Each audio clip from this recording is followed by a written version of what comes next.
Hey guys, welcome back to the channel. This is Sylvie from learnhowtogetaScholarship.com. So today we are going to be talking about top 2 fully funded scholarships for international students to the USA. I did a video about top 2 fully funded scholarships to Canada. I hope you watched that. If you didn't, I'm going to put a link of that video in or somewhere on the screen. So definitely go ahead and check it out if you're considering Canada as a study destination.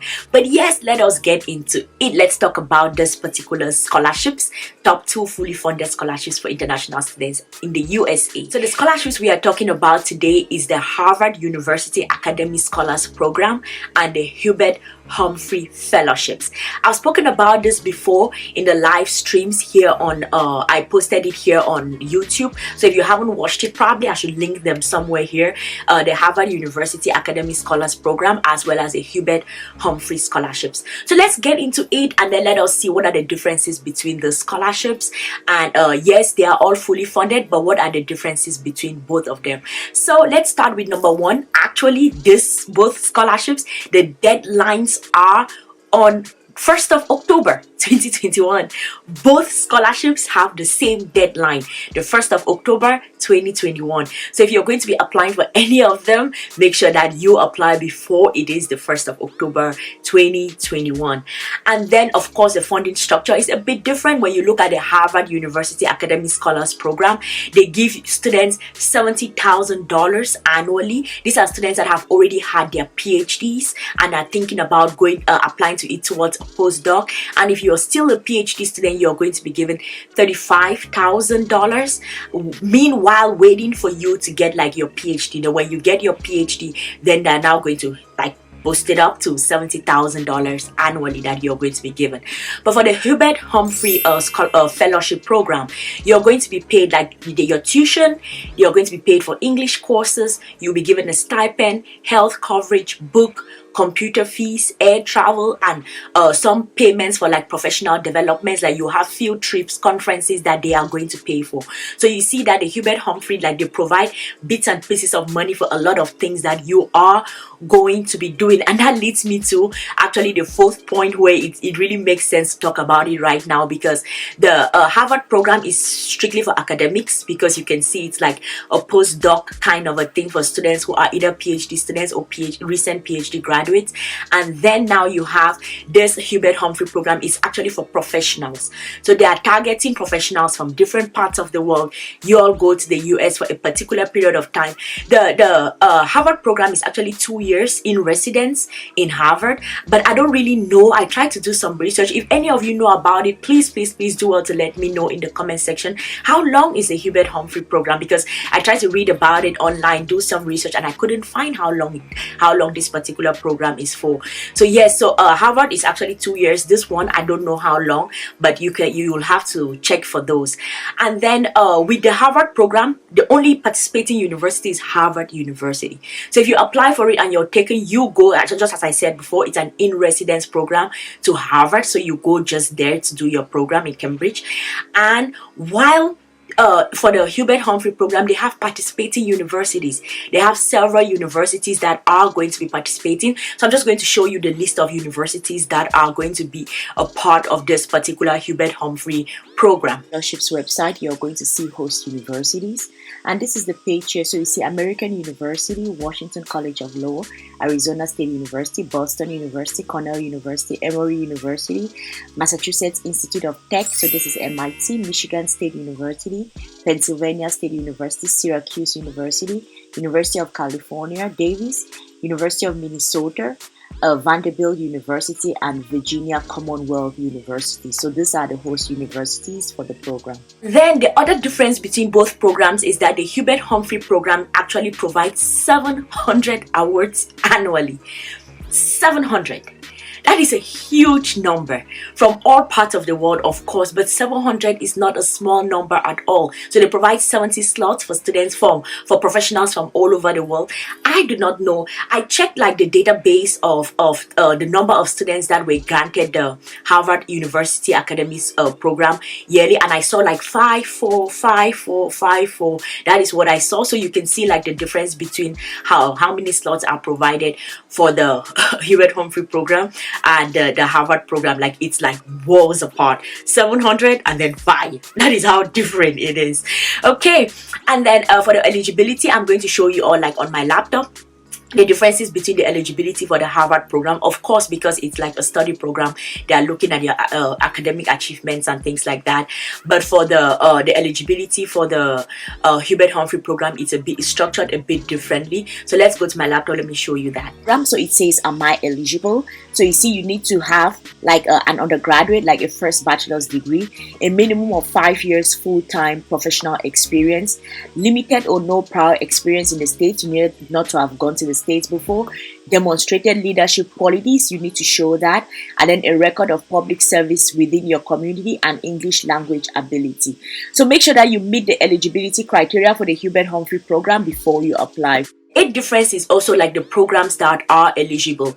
For the Harvard program, it is actually at the Harvard Academy of International and Area Studies. That is the department where they are taking students. So you see that they'll be taking a lot of like social sciences students to come do the program. But for the Hubert Humphrey program, they have a list of options that students can be applying for: economics, banking, finance. Let me just show you on my laptop like what are the various programs that are eligible for the Hubert Humphrey program.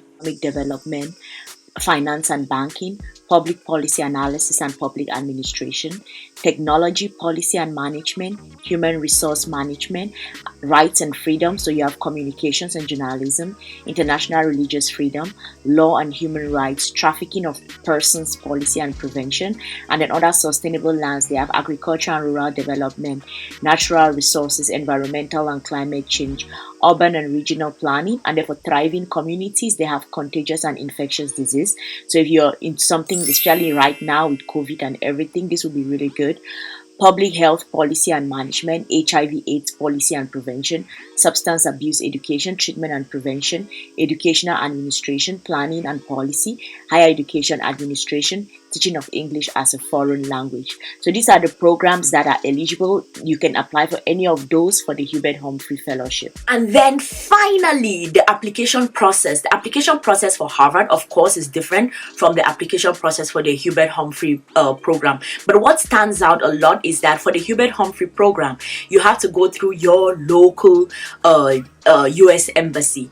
Like in the Harvard one, you're applying directly to Harvard, but for the Hubert Humphrey program, you have to go to your local US embassy. I'm from Cameroon, so I'm just going to show you all what is the process if, let's say, someone from Cameroon is applying. So when you go to the website and you come here to the selection process, when you tap here, it's going to open this and it says to access the Humphrey Fellowship application and learn more about applying, please contact the US embassy in your country. So I'm going to tap on this, and when you tap on that, it's going to take you to this place that gives the various locations of the world: Africa, Europe and Eurasia, Middle East and North, that's the MENA region, East Asia and Pacific, South and Central Asia, Western Hemisphere.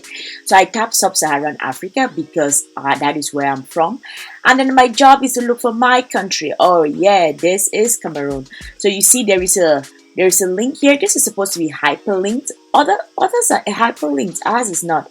All right. So I'm just going to copy this out. Oh, I just type look. Oh no, it's no. That is not correct. I'm just going to copy it out and then I'll throw it into like a Google search and then see how that goes. Alrighty, I hope that this opens up. Alright, you see this is the US Embassy in Cameroon and it takes me straight to this cultural and exchange programs. So I'm going to look for program announcements, additional resources. Let's see program.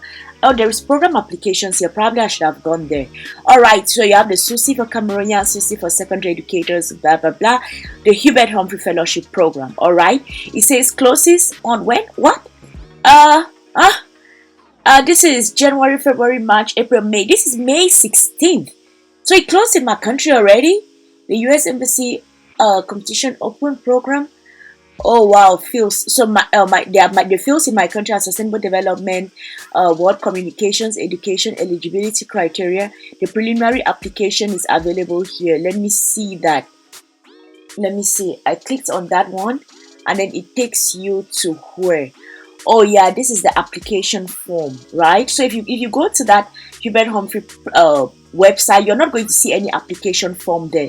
But when you go to your local embassy, it's going to show you now the application form. Of course, you see that the deadline for Cameroon had passed, so check to be sure that the deadline in your country, when that deadline is in your country, to see if you're eligible or you're within the timeline to apply for it. If it's not, get ready to apply for it next year. So thank you guys so much for watching. I hope this was helpful. If you're thinking about the USA as a study destination, definitely consider these scholarships. Of course, one is for professionals and one is for academics, and eligibility may eliminate you, but if it does, please do it to be a vessel. Spread the scholarships out to a friend, a brother, a sister, an auntie, an uncle, someone in your local church, someone in your local community, and be that thread that gives them information. So please do it to subscribe if you haven't. Hit that like button if you haven't, and let's talk in the comment section. Is the USA your preferred study destination? If it is not, are you going to be studying somewhere else? Remember, I'm going to be doing another video to Switzerland. I'll do another top 2 scholarships to Japan, so do well to keep an eye out for that. So hit the notifications icon such that you get informed when I post those videos. Thank you guys so much for being here. I'm going to see you all in the next one. Cheers.